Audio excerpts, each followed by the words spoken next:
आशा करता हूं आप सब बहुत अच्छे होंगे। लॉ की सीरीज सही है, मैंने लॉ की सीरीज निकाली थी, मेरे ओयो पे तो 3 मिलियन व्यूज है। और ये है यार, मुझे कमेंट बॉक्स में बताओ कि किस पे आप लेक्चर चाहोगे।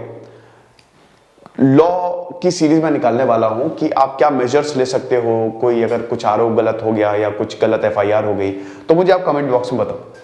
तो फिलहाल अभी हम 498A डाउरी की बात करेंगे। चलिए आगे बढ़ते हैं। देखो यार, हमारे रिपब्लिक डे सेल चल रही है और रिपब्लिक कोड आपको यूज करना है, एक्स्ट्रा 25% ऑफ मिलेगा। इन नंबर्स पे कॉल करो। एक और आपको खुशखबरी बता देता हूं कि अब हमारे जो कोर्स हैं वो हिंदी में आ गए हैं। पीडीएफ जो है जैसे एनसीईआरटी की, इसमें आपको टेस्ट सीरीज, स्मार्ट बोर्ड पे lecture, 11th 12th descriptive questions और हिंदी में भी पीडीएफ और यूपीएससी में भी आपको मिलने वाली है। तो जैसे ही अपडेट होना शुरू होंगे नेक्स्ट वीक से, इसके प्राइस 30% से 40% तक बढ़ जाएंगे। तो बेस्ट यही कि आप अभी इन्हीं प्राइस पे इन कोर्सेज को अवेल कर सकते हैं। तो यूपीएससी में भी सेम आपको होगा। तो देखो, डाउरी केस 2022, देखो फिलहाल तो एज सच कोई डायरेक्ट प्रोविजन नहीं है। अगर हम डाउरी केस की बात करें, सुप्रीम कोर्ट ने इस पे स्टे लगा दिया है। डाउरी, दहेज एक बहुत ही, एक समझ लो कि दहेज देना ही नहीं चाहिए। पहली बात तो ये एकदम परिवारों को ये सुनिश्चित करना चाहिए कि वो दहेज ना दें, है ना। दूसरा पॉइंट ये है कि लड़कों क्या कर रहे हो, लड़कों तुम लड़के हो, तुम दहेज ले रहे हो, मतलब तुम भिखारी हो क्या एक नंबर के। हाँ, तुम्हारे पास इतनी कैपेबिलिटी है कि तुम किसी को भी पाल लो, किसी की जिम्मेदारी ले सकते हो, इतने सक्षम हो। नहीं हो, अगर नहीं हो तो शादी मत करो, समझ रहे हो। तो दहेज को तो वैसे लेने ही नहीं चाहिए। होता क्या है ना कि दहेज उत्पीड़न बहुत ज्यादा है भारत में। औरतों को जलाया जाता है, मारा जाता है, काटा जाता है, उनके साथ हर बर्बरता, हर तरीके की बर्बरता जो है वो की जाती है। लेकिन बहुत सारे झूठे केस भी फाइल हो जाते हैं। मैं काफी लोगों को जानता हूं, मुझे कुछ लोगों ने मैसेज भी किया इंस्टा पे, सर कुछ तो लड़कियां थी कि सर मेरे भाई को झूठे दहेज के केस में फंसा दिया है, तो मैं क्या करूं। तो सबसे पहले आपको करना क्या है, मैं आपको ये बताऊंगा। झूठा केस जो है भाई, देखिए इंसानियत जो है वो सबसे ऊपर है। मर्दों की कोई बात नहीं करता, मर्द भी बहुत ज्यादा प्रताड़ित है, लेकिन अनफॉर्चुनेटली आदमियों पे कोई लॉ नहीं है। ठीक है, अभी जो है सो है, लेकिन 498A का बहुत गलत इस्तेमाल होता है। प्रॉब्लम ये है ना कि एक बार 498A लगाया तो पूरा परिवार नप जाता है। और इसमें होता क्या है कि पुलिस से थोड़ी साठगांठ कर ली लड़की वालों ने और उसके बाद पैसे से खिला दिए, वो पूरे परिवार को अंदर ठूस देते हैं और फिर केस चलता रहता है। बहुत दिक्कतें होती हैं। कुछ तो ऐसे केसेस आए हैं, शादी हुई पहले दिन ही वो लड़की छोड़ के भाग गई, 498A लगा दिया और उसके बाद ब्लैकमेलिंग शुरू कर दी। ये तक केसेस आते हैं कि लड़के वालों से अच्छे खासे पैसे ऐंठे जाते हैं। 70 to 80% केसेस बिल्कुल जेन्युइन होते हैं। इनफैक्ट ये बहुत जरूरी भी है, वरना फिर औरतों को बचाएगा कौन। दहेज के लिए उनको मारा जाएगा, पीटा जाएगा। लेकिन बहुत सारे केसेस फर्जी भी होते हैं। तो अगर ऐसा हो तो आप क्या करें। देखिए, सबसे पहले तो अगर आप थाने में जाएंगे, एफआईआर होती है, तो जैसे डाइवोर्स में होता है ना, जब आप डाइवोर्स करते हैं तो आपको 6 महीने का टाइम दिया जाता है। ऐसे ही थाने में भी बैठा के रिकंसाइलेशन, दोस्ती की उम्मीद की जाती है कि सब कुछ सुलह हो जाए, सुलह मशवरा हो जाए, ना ही पति को कोई प्रॉब्लम हो, ना ही पत्नी को कोई प्रॉब्लम हो।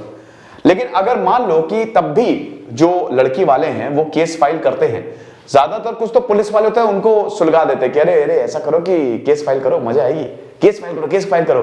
पैसा अच्छा खासा मिलता है ना, लड़के वाले पैसा देंगे, ब्लैकमेल करोगे लड़के वाले पैसा देंगे केस क्लोजिंग के लिए। तो कई बार तो ऐसा भी होता है। तो अगर wife files a case in the police station, तब आपको बुलाया जाएगा। Counselling and efforts will be made to resolve the difference. तो यानी कि पहले तो यही दोस्ती की ही कोशिश की जाती है कि सब कुछ सुलझ जाए।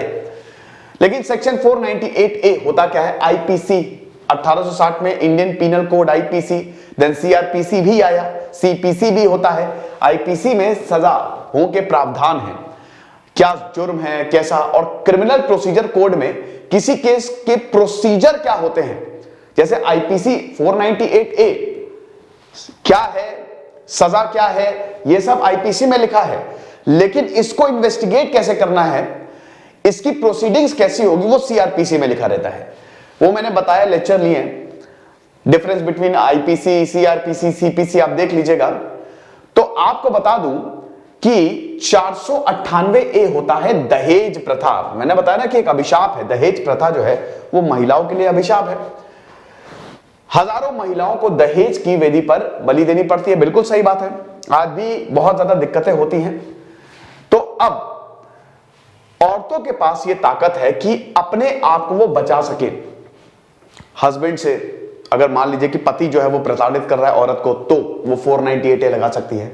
परिवार वाले प्रताड़ित कर रहे हैं तो 498A लगा सकती है। बहुत सारे केसेस में लड़कियां ये लगाने से बचती हैं, लेकिन मैं बिल्कुल बोलूंगा कि अगर आपके साथ ये हो रहा है आप बिल्कुल लगाएं, और ऐसे लोगों को तो एकदम बख्शना नहीं चाहिए। तो वही है कि अगर शादीशुदा औरत के ऊपर बहुत जुल्म होते हैं, उसको टॉर्चर किया जाता है, हस्बैंड करता है, रिलेटिव करता है, तब केस जो है 498A के तहत रजिस्टर होता है। अब इसमें आप देख सकते हैं, अगर लड़की की लाइफ को खतरा है, बार बार आदमी धमका रहा है, मार रहा है, पीट रहा है, अजीबोगरीब हरकतें कर रहा है, तो 498A ये प्रावधान लगाए जा सकते हैं। अगर कोई महिला खुदकुशी करने की हालत तक पहुंच जाती है, इतना ज्यादा टॉर्चर किया जाता है बात बात पे उसको कि वो खुदकुशी करने की हालत में पहुंच जाती है, तब अगर मान लीजिए कि किसी अंग पर खतरा हो, तब भी किसी बॉडी पार्ट पर खतरा हो, मतलब सॉरी किसी एनी पार्ट ऑफ इट, औरत की जिंदगी का कोई भी अंग हो, खतरा हो, तो भी ये लगा दिया जाता है। फिर उसके बाद फिजिकल और मेंटल हेल्थ पे खतरा हो तो 498A लगाया जाता है। Then torture intended to compel a women, ऐसी प्रताड़ना जिसका उद्देश्य महिला अथवा उससे जुड़ी किसी भी व्यक्ति को जायदाद अथवा कीमती चीज की गैर कानूनी मांग को पूरा करने के लिए मजबूर कर रहा हो।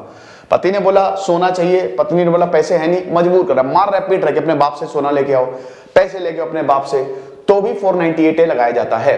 ऐसी किसी मांग को ना पूरा कर पाने की हालत में महिला शिकायत कर सकती है। तो इसमें आप ये 498A ये FIR होती है बाकायदा, है ना। इस धारा के तहत दायर अपराध को गंभीर अपराध की श्रेणी में शामिल किया गया है। दो ऑफेंस होते हैं, कॉग्निजेबल और एक नॉन कॉग्निजेबल। कॉग्निजेबल और नॉन कॉग्निजेबल। नॉन कॉग्निजेबल जो बहुत गंभीर अपराध नहीं होते, जिसमें लिए आपको FIR की जरूरत नहीं है, लेकिन जो कॉग्निजेबल जैसे बलात्कार हो गया, मर्डर हो गया, दहेज हो गया, ये गंभीर अपराध है, 6 से 7 साल की सजा हो सकती है। तो इसमें आपको सबसे पहले FIR करनी जरूरी है, फिर पुलिस इन्वेस्टिगेट करेगी और उसके बाद चार्जशीट दायर करती है। आप समझ रहे हो, तो ये चीज है। तो इसमें सबसे पहले आपको पुलिस के पास जाना पड़ेगा और पुलिस जो है वो मुकदमा दर्ज करेगी। अब प्रॉब्लम ये है, ये it's a non bailable offence, यही दिक्कत है इसमें। अगर लड़की ने बोल दिया 498A लगा दिया, लड़की चली गई पुलिस स्टेशन, आपको जमानत नहीं मिलेगी, पुलिस आएगी आपको सीधा उठा के ले जाएगी, आपको बेल मिलेगी ही नहीं। तो ये बहुत बड़ी दिक्कत है, आप समझ रहे हो। मजिस्ट्रेट के पास पावर है, तो सबसे पहले उपाय क्या है, मान लीजिए कि आप कोई लड़की आपको झूठा फंसा रही है, या कहीं अगर आप झूठे फंस गए हैं, द फर्स्ट थिंग लॉयर को हायर करें, तुरंत वकील, अच्छे वकील से बात करें, बिल्कुल टाइम वेस्ट ना करें, पैसे खर्च होंगे होने दीजिए, लॉ एडवाइस, लीगल एडवाइस लेंगे होंगे पैसे, तुरंत एक लॉयर को हायर करें और एंटीसिपेटरी बेल के लिए अप्लाई कर दें तुरंत। मजिस्ट्रेट जो है इन्हीं के पास पावर होती है बेल को रिफ्यूज करने की, ठीक है। फिर जब जैसे ही आपके पास जाएगा, मतलब देखिए होता क्या है कि यहां पे केस लगा डाउरी का, और उसके बाद फिर मजिस्ट्रेट के पास गया, 24 घंटे के अंदर मजिस्ट्रेट के पास भेजना है, वो या तो जुडिशियल रिमांड देगा, पुलिस रिमांड देगा, इन दोनों में से कोई एक देगा। इतने में आप तुरंत एक अच्छा सा वकील करके, ठीक है, तुरंत एंटीसिपेटरी बेल के लिए अप्लाई कर दीजिए। तो पहली चीज तो ये हो गई। फिर कोई व्यक्ति धारा 498A के अपराध में दोषी पाया जाता है तो उसे 3 साल तक की सजा दी जाती है। लेकिन यदि विवाहित महिला की मौत शादी से 7 साल पहले के दौरान हो जाती है, तो जब तक यह साबित ना हो जाए कि मौत किस वजह से हुई, तो उसे संदिग्ध मौत मानकर चला जाता है। पुलिस यह मामला IPC की 498A, 302A, 304B के तहत मामला दर्ज करती है। तो अगर मान लीजिए कि पत्नी की मौत हो गई, पहले ही मौत हो गई, तो और खतरनाक कंडीशन हो जाती है, तो और धाराएं लग जाएंगी, और लंबा नपोगे।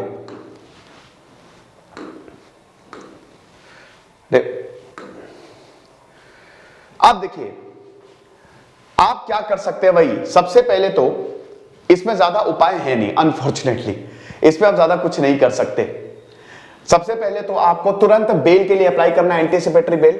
पहले अगर आपको ऐसा कुछ हो रहा है, एंटीसिपेटरी मतलब अरेस्ट होने से पहले ही आपने बेल के लिए अप्लाई कर दिया, आपको लग रहा है कि भाई कुछ होगा गड़बड़, तो आपने उससे पहले ही बेल के लिए अप्लाई कर दिया लॉयर को।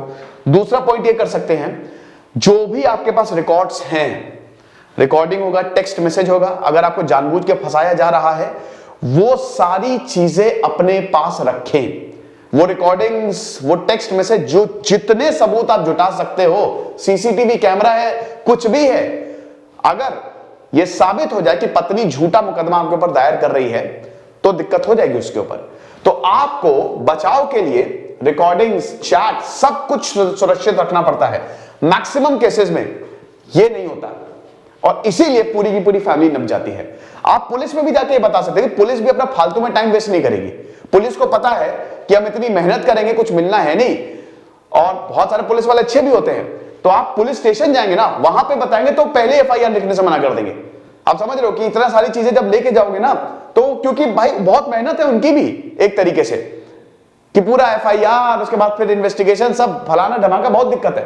तो इसीलिए ये सब चीज रखे, क्योंकि ये कोर्ट में चलेगा ही नहीं। मजिस्ट्रेट बोलेगा अरे ये तो गड़बड़ है। अब याद रखिएगा कि अगर आपकी वाइफ आपको धमकाती है और ये बोलती है कि तुमको फॉल्स केस, दहेज के मामलों में फंसा देंगे, ये अब जैसे फेस टू फेस बोल रही तब क्या, लेकिन कॉल वॉल पे बोल रही है या अगर मैसेज कर रही है, तो इसको बहुत ही ध्यान से, यही आपका रामबाण इलाज जो है वो साबित होगा। तो कोई चैटिंग हो गया, ऑडियो रिकॉर्डिंग हो गई, या कोई भी मैसेज अगर आपके पास है तो उसको बहुत अच्छे से रखिए, लैपटॉप में रखिए, किसी दोस्त को दे दीजिए, कुछ भी करके इसको आपको रखना है। यही आपको बेल दिलाएंगे, तुरंत बेल दिलाएंगे। और अगर नहीं होगा तो आपको बेल, पसीने छूट जाएंगे, बेल नहीं मिलेगी। तो ये चीज है। अब अगर मान लीजिए कि यदि पत्नी ने एफआईआर दर्ज कराई हो तो क्या करें? यदि पुलिस की मदद से अथवा किसी भी तरह से पत्नी ने झूठी एफआईआर दर्ज कराई हो, हालांकि ये फॉल्स एफआईआर पे भी मैंने एक लेक्चर लिया है, अगर झूठी एफआईआर दर्ज कराई हो तो सबसे पहले, एफआईआर दर्ज होने के बाद सबसे पहले खुद के स्वयं एवं परिवार के सदस्यों के लिए अग्रिम जमानत, वही एंटीसिपेटरी बेल का आप प्रावधान करें, तुरंत बेल का प्रावधान करें, लॉयर हासिल करें और उसके बाद सारे रिकॉर्ड्स दें, आपको बेल मिल जाएगी। जब मामला कोर्ट चला जाए तो आप सीआरपीसी के सेक्शन 482 के अंतर्गत एफआईआर निरस्त कराने के लिए हाईकोर्ट का भी रुख कर सकते हैं। वहां से आपको अरेस्ट यानी गिरफ्तारी पर रोक का आदेश मिल जाता है। इसके अलावा जांच अधिकारी को भी कोर्ट निष्पक्ष जांच के आदेश देता है। तो यहां पे 498A लड़कियों के पास है, आपके पास 482 है। आपके पास अगर मामला कोर्ट चला जाता, आपको बेल नहीं मिल पाती, आप परेशान मत हो, आपके पास सारे सबूत है, सेक्शन 482 के तहत आपको छोड़ दिया जाएगा और उसके बाद आदेश, जांच के आदेश दिए जाएंगे। यहां पे मामला अटक जाता है, जांच चलती रहती है। पत्नी द्वारा झूठे आरोप लगाए जाने एवं शिकायत के संबंध में नजदीकी थाने में सूचना दे। बेहतर तो यह होगा कि वकील के माध्यम से अपनी शिकायत थाने में दर्ज कराएं अथवा एवं एसपी अथवा किसी उच्च अधिकारी से मिलकर लिखित में शिकायत पत्र दे। इसकी एक रिसीविंग भी अपने पास रख लें, यह भी आप कर सकते हो। आगे आपको बता दें कि यदि कई बार ऐसे केस में पुलिस एफआईआर के नाम पर डराती है, डरे नहीं, वकील से बात करें, पुलिस सबूत मिलने पर ही आपके खिलाफ कार्रवाई कर सकती है। तो ये इंपॉर्टेंट चीज है, डर जाते हैं पुलिस। मैंने बताया ना कि कई बार पुलिस की भी साठ घाट होती है, तो डराएगी आपको पुलिस। आपको देखिए, अगर पुलिस आपको डरा रही है तो कुछ घपला है। आपके बहुत राइट्स है भाई, आपको, अगर आपने कुछ नहीं किया, आपके पास पुलिस आपको कभी भी सबूत के बिना गिरफ्तारी नहीं करेगी। होता क्या है, जब एफआईआर रजिस्टर होती है ना, उसके बाद इन्वेस्टिगेशन होती है। तो अगर पुलिस के पास सबूत नहीं है और आपके पास सारे सबूत, सारे एविडेंस है, तो पुलिस के ऊपर उल्टा जांच बैठ जाती है। आपको पता है, अगर पुलिस कुछ घपला कर रही है ना, कोर्ट में पुलिस के ऊपर जांच, तो पुलिस, आप परेशान मत होइए। अगर आपने कुछ भी नहीं किया है तो बिल्कुल डरे नहीं। आप अपनी पत्नी के खिलाफ काउंटर केस दर्ज करवा सकते हैं। Yes, you can file a case, a counter case, बिल्कुल होता है। उसने एफआईआर की, आप भी केस दर्ज करवा दीजिए। उसके खिलाफ आईपीसी 1800 की धारा 120B में आपराधिक षड्यंत्र अथवा धारा 191 के तहत पुलिस स्टेशन कोर्ट में झूठे सबूत देने, धारा 500 के तहत बदनामी का मानहानि केस तो बहुत ही कॉमन होता है ये, और 500 के 6 के अंतर्गत अपराधी धमकी अथवा गलत शिकायत दर्ज करने के लिए आप कर सकते हो। तो ये चीज है। तो आप ये समझो कि अगर पत्नी झूठा केस दायर करे तो आप इतनी सारी धाराएं उसके ऊपर भी लगा सकते हो। झूठी शिकायत पर आईपीसी के तहत शिकायतकर्ता, गवाह एवं पुलिस पर भी केस दर्ज हो सकता है। इसीलिए पुलिस अगर आपको डराने की कोशिश करे तो उनके ऊपर जांच बैठ सकती है। बाकी आपके पास इतनी सारी धाराएं हैं, है ना। काउंटर केस आप दर्ज करवा दीजिए, आपने कुछ नहीं किया, आपको बहुत हानि हुई है, बहुत नुकसान हुआ है, काउंटर केस दर्ज करवा दीजिए। लेकिन इसमें अच्छे लॉयर की बहुत ज्यादा जरूरत पड़ती है। तो सुप्रीम कोर्ट ने 498A के मिस यूज पे काफी ज्यादा टेंशन भी मतलब कंसर्न जताए हैं कि भाई ये सही नहीं है, ये जो केस जो है वो लगातार बढ़ते जा रहे हैं। तो ये लेक्चर था दोस्तों, आई होप आपको पसंद आया होगा। अब आप बताइए कि और क्या मैं बनाऊं, कमेंट बॉक्स में आपके कमेंट्स का इंतजार रहेगा कि अगर कोई पर्टिकुलर टॉपिक आप चाहते हैं, पर्टिकुलर चाहते हैं कि सर अगर ये करते हैं तो इसमें क्या कानूनी प्रावधान है, तो वो मुझे आप कमेंट बॉक्स में बताएं। खुश रहिए, पढ़ते रहिए। जैसे सिद्धांत अग्निहोत्री, साइनिंग ऑफ।